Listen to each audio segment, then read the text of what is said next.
the interview process. I'm just going to ask you some questions based on your life, your experiences, and I'm also going to ask you for your opinion on a few subjects, but we'll talk about that, okay? You are welcome to ask me to clarify if you misunderstand a question or if you would like to understand a word better or anything like that. Can you hear me okay? Yeah. Okay, sure. So, let's start off with a little bit about yourself. Tell me about your hometown, where you grew up. Oh, yeah. That's very good questions. So I was born one of the small villages in Kandahar province, which is around 30 kilometers to the east of Phnom Penh. So it's kind of agricultural area where most villagers are farmers and fishermen, and I'm one of the farmers' family. Okay, it's a beautiful village because it is along the riverside, and we can enjoy fishing, swimming in the river and in the lake behind our house. And also, I also like taking care of cattle during that time. Yeah, sunrise and sunset, and then bringing those cattle back to our home in the evening. Yes, it's a beautiful village, yeah. So you still live there now? Right now I moved to Phnom Penh because I got a family. So I have a very small, my own family with 2 daughters and a wife. Yeah, she's a seller, vegetable seller. We got a stall somewhere in Borei, residential area.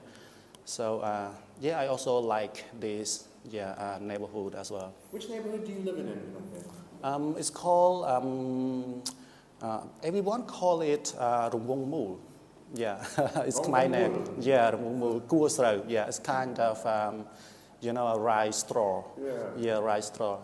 Right now the area is under development, so a lot of busy road and trucks bringing along the dust and dirt. But hopefully in the future it will be a good place to live, and it's good environment for my kids to grow up. So I'm looking forward to that. How old are your daughters? The oldest one is 7 years old. She's an autistic girl. So every morning I have to bring her all the way across Phnom Penh from another side to one of the special education school in Chbampov. And the youngest one is only 3 years old right now. So I enrolled her in a very private school very close to my house. Okay. Yeah, easy for me. Okay, that's fine. Right, so let's talk a little bit about your high school life. That was amazing. Okay, so tell me a little bit. What subjects did you enjoy at high school, and which subjects did you really hate at school, and why? Oh, yes.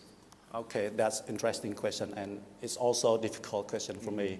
Yes, talking about subject that I like the most. But actually, I really enjoy mathematics. Yes, because it's challenging for me. So I spend a lot of time, tons of hours working and doing exercises provided by my private tutors and public school teachers. But it's funny because I could do well in Khmer subject. Yeah, because I don't know, it is easy for me to share something that is connected to my life. So easy to write down, and in competition I can write very long writing and express my idea freely. Plus, we don't need to think about something abstract or statistic information in order to give concrete example in that writing. So for my writing, we just write some example from novels and our life experience and share it, support our idea, and that's it. But again, I do love mathematics. So in the evening, though my public school were very far from my home, I spent the whole evening studying part-time class in mathematics. And sometimes I didn't have enough money, but I just did my best. Yeah. Okay, that's good. Okay, so let's go back even earlier in your life. When you were a child, what did you want to be when you grew up? Okay, another interesting questions. Coming back earlier to my, childhood when I was very small, I actually want to become an engineer because most of the time I like something that is imaginative. So I want to bring my imagination to life. So I think engineering and other part can help me, but I'm a kind of a left-handed person, so I am suitable for work like designing and solving problems and yeah. So teaching could be suitable for me as well when I have to be creative and so who knows that I end up in teaching. Yeah, many people around the world they don't really reach their goal. When I was born in the after Civil War periods, education at that time was so bad. So what else can we do to pursue our study and success in our future career or dream job? So we have to be more flexible and find out what we can do well and go straight forward to it. Yeah. Sometimes educational system doesn't really provide you opportunity to, show your best. Yes. Yeah. And then we have to find a way we can do. Yeah. Sorry, I understand that. I wanted to be an astronaut when I was a child. Okay, so now I'm going to ask you some questions, and I'd just like to give you, I'd just like you to give me your opinion on them, how you feel about them. Take your time, think about how you're going to answer, and if you require clarification on anything, feel free to ask me. So let's start with something nice and easy over here. In your opinion, okay, what subjects are crucial for students in Cambodia, and why? Awesome. Yeah, it's a great question. I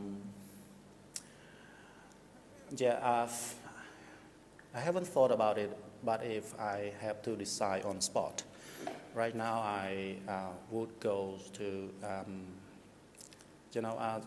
recently there is a subject, a cluster subject, which is very popular and getting more popularity among Cambodian students, educators, and teachers is what we call STEM. Yes, which stands for science, technology, mathematics, and so on. So for developing country, we do need someone who is expert or who has specialties in the field that we need to develop our country. And it doesn't mean that I reject other art skills or majors. It's like Khmer is their main their mother tongue. Yes, geography, history, but we do need someone who come up with the skill that our country really need for developments. To improve this and it's not easy to think of it right now. Sorry. That's okay. Take your time. Yes. And we need someone with skill, not just unskilled laborers. So to integrate Cambodia into regional associations, which is called ASEAN. So we need those people who are capable of carrying out and implement big and large projects. And then especially we have to be ready for not only ASEAN integrations, but for their job opportunity in the future, because who knows that they might go out and try to look for jobs around the regions. So they will become, someone who is capable of fulfill some job with specialties. Yeah. So they will challenge with those from our neighboring countries. Yeah.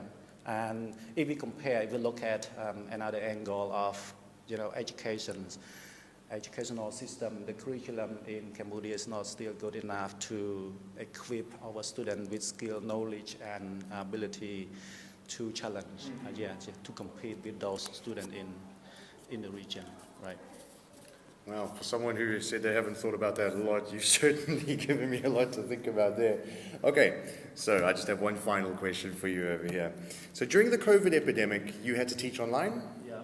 Okay, so in your opinion, what are the advantages and disadvantages of online teaching when compared to face-to-face instruction in the classroom? All right, so interesting, and I've been looking forward to this opportunity to share what are pros and cons. So now let's have a look at the bright side first. We've been using traditional teaching or conventional teaching so far. We've been in the comfort zone for long enough. Until one day, students couldn't come to school.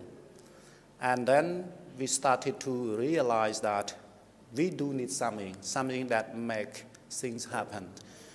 Something that I couldn't imagine when I was young is, students studying from home, across geographical area far away from their teachers, sitting at a different place and teaching students. So if we look at it from the bright side, it would be a great opportunity for us to learn new technology. The first thing is even we have to find best way to embrace the change. Yes. So technological skills, being consistent to the difficulties. So students can learn a lot, tons of information they can search from the internet. And rather than just rely solely on their teachers, they become an autonomous learners. They become, self-directed learners to some degree, to some extent. But at least they know that beyond the teacher, they have another source where they can study by themselves, and collaborations and cooperations, they can reach out to their peer in the class and other people from from the regions, from the same school, to find a way in order to understand the lesson from the class when they were taught and they could not understand it. Also learn from TV, podcasts or episode. Yes, live podcast, I'm not sure. And then another great opportunity for them is, knowing how to solve problems by themselves when they are alone without support from the teachers. I have to cut you off. You've spoken for quite some time now. That's not a bad thing. That is not a bad thing at all. Yeah. Thank you very much. Let's conclude our interview over there. Thank you very much, Mr. Sud.